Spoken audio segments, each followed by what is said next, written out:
Welcome to this lesson on telling time. Today, we will learn about quarter past, which means 15 minutes after the hour. Quarter past is an important way to express time in English.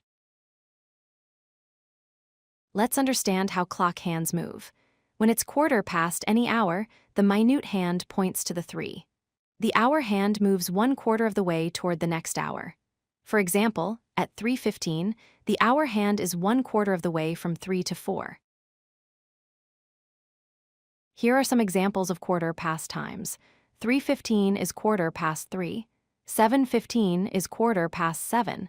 10:15 is quarter past 10. In each case, the time is 15 minutes after the hour. The formula for quarter past is simple. When writing the time, use the hour and 15, like 3:15 or 7:15.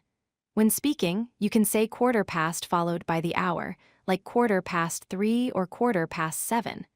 Remember, the minute hand always points to the 3 on the clock when it's quarter past.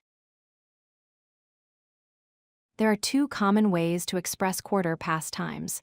The first way is the digital format, where you simply say the hour and 15. For example, 8:15. The second way is the traditional format, where you say quarter past the hour. For example, quarter past 8. Both ways are correct and commonly used. Now let's practice. First question, how would you say 2:15 in 2 different ways? Second question, how would you say 5:15 in 2 different ways? Third question, how would you say 11:15 in 2 different ways?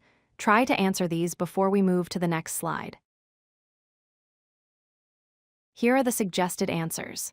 For 2:15, you can say 2:15 or quarter past 2. For 5:15, you can say 5:15 or quarter past 5.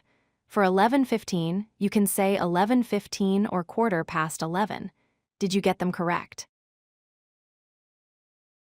Let's review the key points. Quarter past means 15 minutes after the hour.